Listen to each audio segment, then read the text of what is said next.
Very good. My name's Tim. I'm an alcoholic. So not only do I have to share my experience, strength and hope, apparently I have to be clear as well. So let's see if I can manage that on a Friday evening.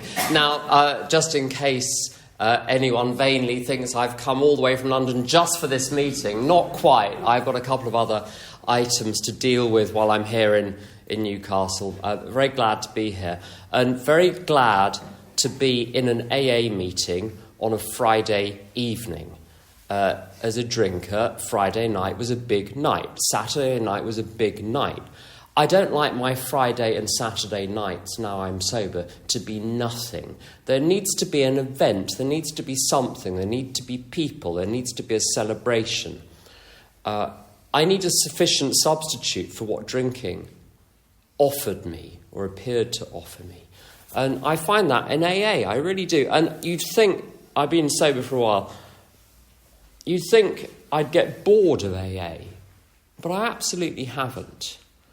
And I don't think that's just because AA is fascinating, because it's full of people who would not normally mix, and that's going to make the room interesting, particularly at group conscience time. So there are lots of reasons why the room might be interesting, the meeting might be interesting, the people might be interesting. But I think a lot of it has got to do with a decision I made many, many years ago now, was to take an interest in AA, not to treat it as like a sort of awful clinic that I would have to go to just to deal with my little problem, but to really give myself to it, to take an interest in it. And I think taking an interest in things is a decision one makes. It's not innate. And when I decided to really be part of AA, so that AA was not a thing I went to at this time and that time and that time, and then I would run away and do the rest of my life as best I could. When I made the decision to treat AA as a method of living, so the group that I would belong to would be a group that I was a member of 24 hours a day. I was only at the meeting once a week, but I was a member of the group 24 hours a day. I had relationships with the other people in the group the whole time to create this network outside the meeting, which was the thing which carried me through the first days, weeks and months. That was the thing that made the difference. And I went from being a cynical outsider in AA who had trouble with the not drinking bit of the programme to someone that was a fully signed up member and found it easy, actually, to not have the first drink. I went from someone who was inevitably going to slip repeatedly, which I did, to someone who couldn't even slip if they tried. I remember threatening to drink on a number of occasions, but I couldn't bring myself to do it.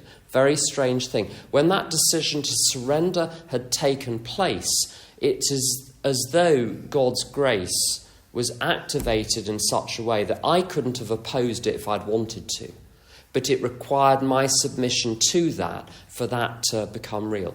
A bit of background, I started drinking in 1986. My last drink was on the 24th of July 1993. The last 4 years of my drinking were daily and extremely heavy. Mostly spirits, but other things as well. I needed spirits just because if you drink like I do, nothing else is going to hit the mark.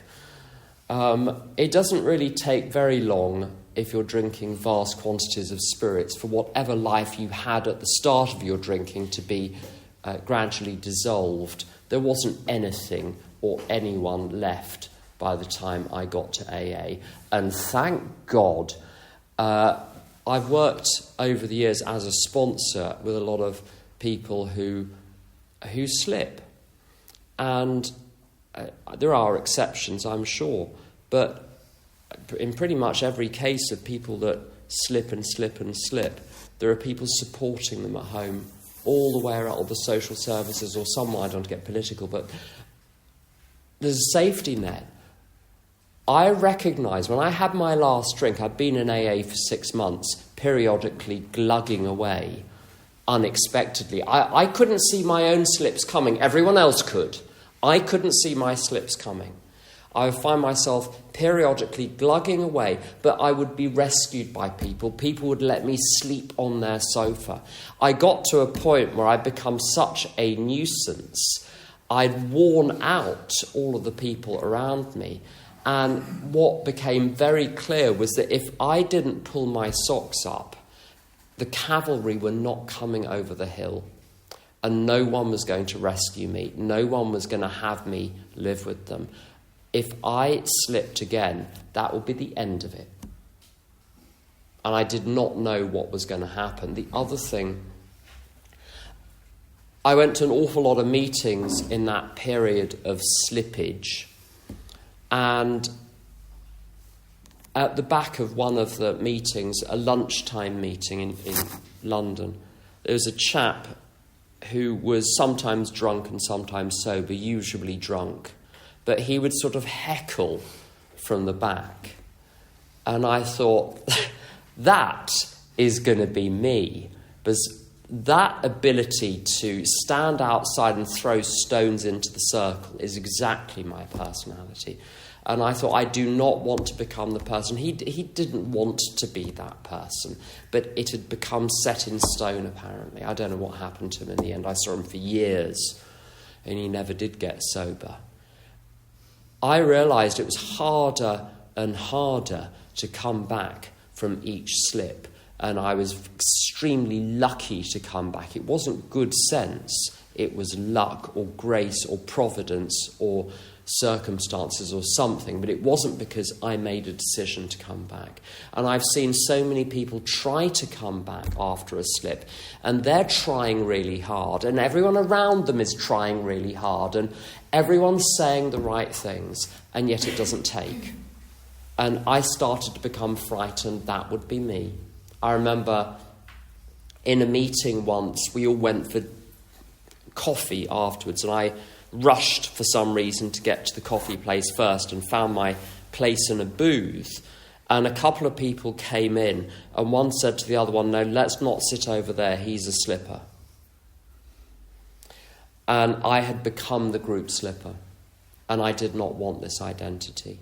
But mostly I was frightened I was going to die of alcoholism if I carried on. A lot of people very kindly said, you're going to be all right, blah, blah, blah, except for a Wimbledon housewife called Maureen, who said, you're not going to be all right. You are dying. If you want to not die, we've got a solution for you. But you're not going to be all right the way you're going. And she said afterwards that talking to me was like talking to a 14-year-old on a skateboard by the edge of a cliff wearing headphones. Very little got through. And the only thing I would let through was what I gave my seal of approval.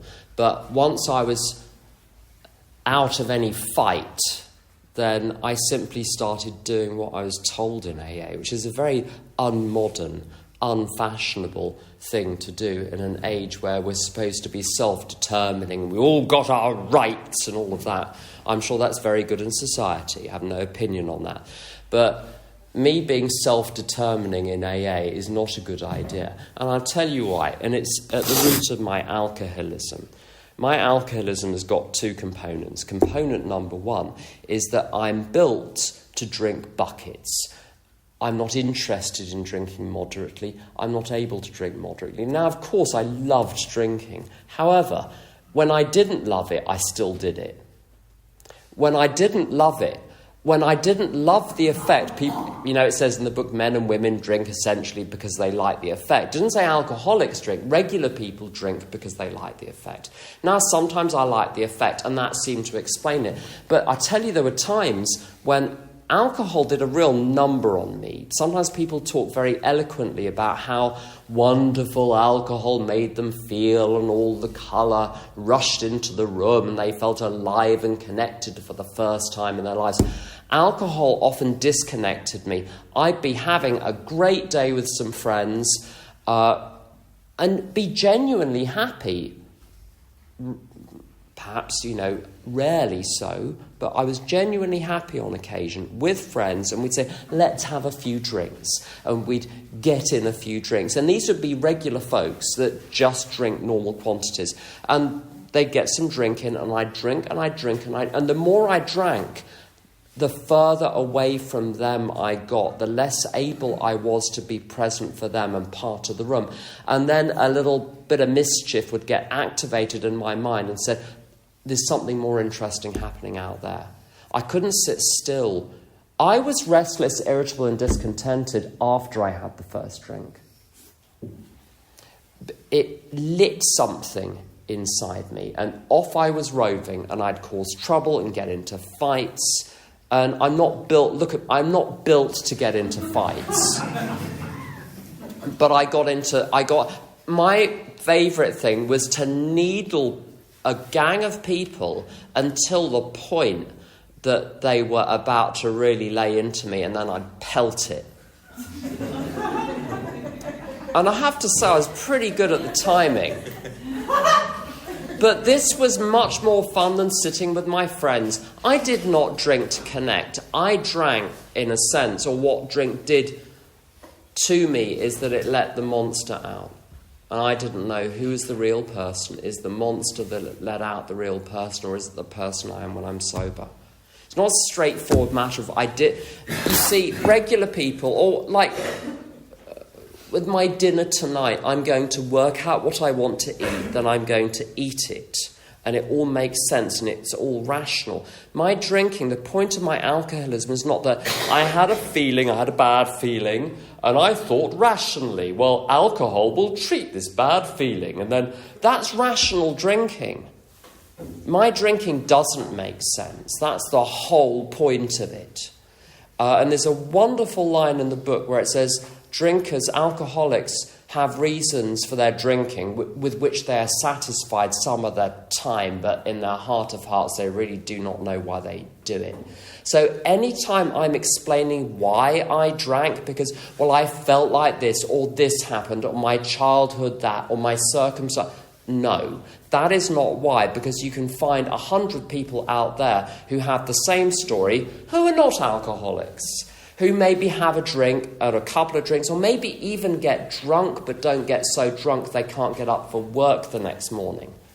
Plenty of people I've known drink a lot, but not so, but the equation still works. The equation did not work for me right from the beginning. I recognised if I carry on drinking the way I drink, I'm going to have to kiss goodbye to all sorts of interesting things in my life because I just can't show up for them.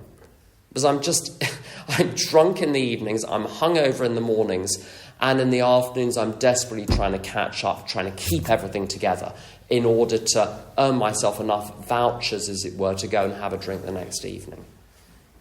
That's not rational. That's not normal.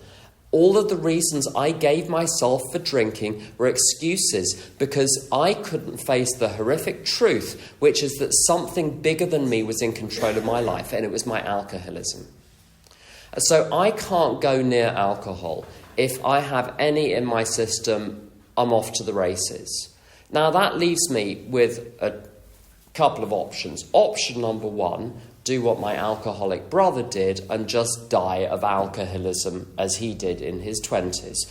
Option number two is stay sober. And when I was 18, I thought, right, I'm going to stay sober. I'm going to stop all this. Drink had already turned on me on a number of occasions in a really dramatic way. I thought, you know what? I love drinking, but I can do without all of that crap. I really can. My mind was going, I was not in a good state. And my decision to stay sober was not a momentary passing reaction to a really bad hangover. It was a decision. And within 3 months, I was drunk. So much for me making decisions. And this is the second feature of my alcoholism, is that left to my own devices, the little thought of a drink pootles along and says, hey, let's go and have a drink. And I have no understanding or recollection of everything my experience ought to be telling me about the drink. It seems like a really, really good idea. Why? Because I've had it. And that is the real problem underlying everything. When I wanted to stay sober, I could stay sober. When I wanted to drink, I was drunk because I was in charge. I was the highest court in the land. I was the great decider of things. I was the captain of knowing things. If you wanted to know something, you asked me, I would know. If you wanted to know what was good for me, you asked me, I always knew what was good for me. You look at my life, you'd say, that's someone that doesn't know how to look after themselves. But I was pretty convinced that I always knew what was good for me. I would sit in meetings and work out whose advice I would follow. I never followed anyone's advice during those months of slipping. I was selecting which advice I was going to pick as the advice I would give myself. And there's a fundamental difference. I would look like a really good sponsee because I would do exactly what I was told, only whilst I thought it was a good idea. As soon as you suggested something to me that I did not think was a good idea, that's the end of it. New sponsor. So I was never really doing what that first sponsor suggested. He was just throwing things on the ground and I was picking them up and saying, well, I'll do that because that seems to me like a good idea. So I was still in charge.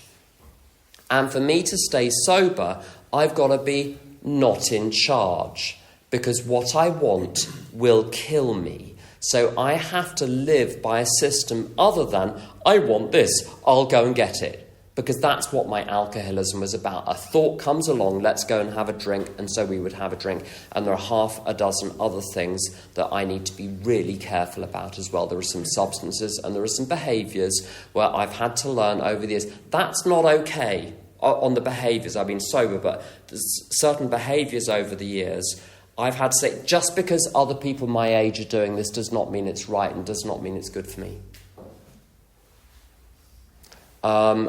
And that took a while. All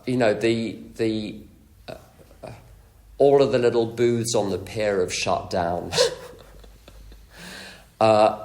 This seemed, when I was new, I remember there's a wonderful AA member in Bristol called Phoebe who was sober for two decades and slipped for a couple of years, and then I last heard her when she was, 22, 23 years sober, a second time round.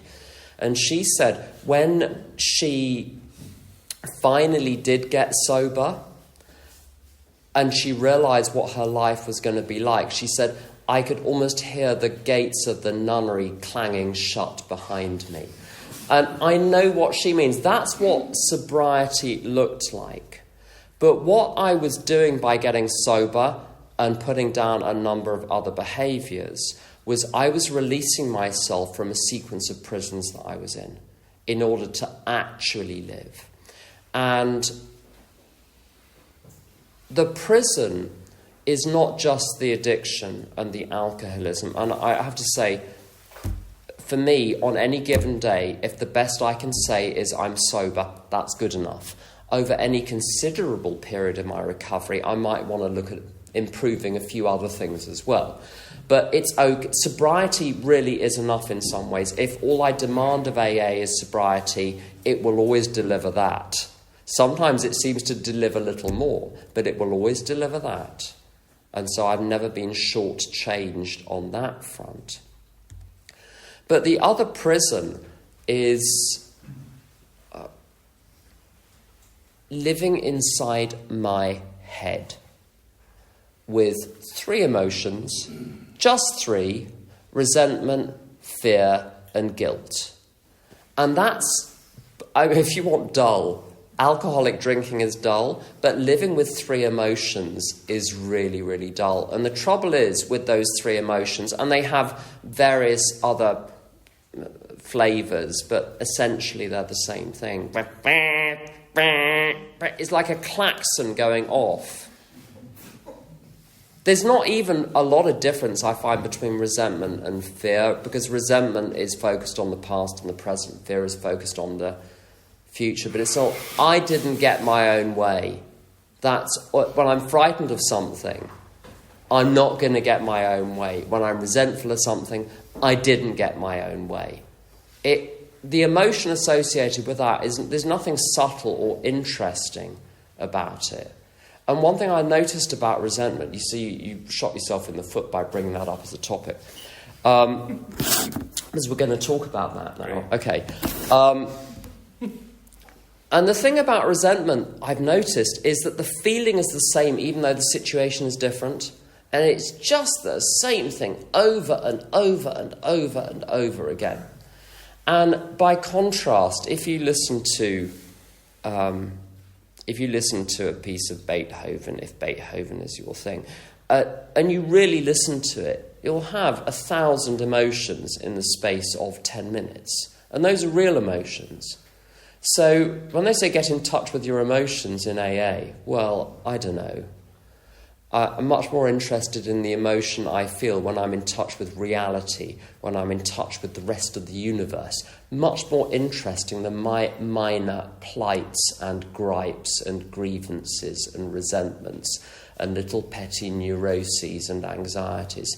You know what? I got to a point I thought, I'm better than this. I deserve not to run around my whole life feeling that I've been crippled by my childhood and crippled by society and crippled by this and that, a whole list of all of the things which had condemned me to just being broken emotionally. I'm done with that. And lo and behold, the answer was in the AA program. The way I do AA now is I keep it very, very simple. Poor old Jan, who was driving me here from where I was staying, the phone rang, it was a sponsee, so I answered it. I did ask him permission first, but he got 10 minutes or so of what a lot of my life is like, which is simply sponsee calls, reads out the next line of the book, we talk about it, then we read the next line, and I never get bored of that either. And the funny thing is about people is there's a universe inside each person, which is why my other half never gets dull after we've been together for 20 years. I'm never bored. And the book never gets dull because it acts as a mirror for people. You take the book and say, what do I learn about me and all the people around me from what this book is saying? Then it's interesting. So we never run out of things to say.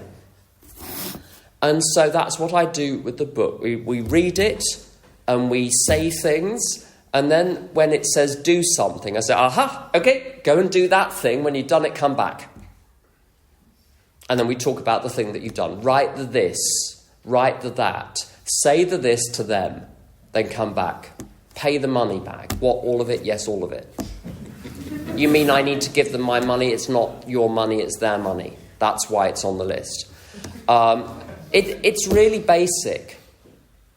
What my program really means on a daily basis is, so the first 9 steps have been completed, and I look at that on a fairly regular basis to make sure that nothing unpleasant is growing in the attic or the cellar, so that the decks are kept clear. One thing I would say about the completion of the first 9 steps is that while I was running around with one unfinished amend, the difference between that and running around with no unfinished amends, unfinished in the sense of there are people I can't find, there are shadowy figures whose names I don't even know, I wouldn't recognise them if they stood up in my soup. But it's a saying. At least where I come from. But there is no one that I am aware of having harmed that I haven't done my utmost to make amends to. Not everyone likes the amend. That's a different question. But it's my copybook is clean on that front. The difference between having one thing outstanding, which I spend my whole life avoiding, and having nothing is like night and day. But my day is really, really simple. I don't get super liturgical with step 11. I happen to be religious, but that's another question. That's outside AA. My AA relationship with God, Wake up in the morning. Hi, God, what do you want me to do today? Make a list. Do it. At the end of the day, debrief what went wrong, what needs to change tomorrow, if I have a crisis halfway through the day, or if I feel down, if I feel sad, if I feel whatever, go to God. And there's not much more to it than that. More God, less me. And I'm going to stop that. Thanks for listening.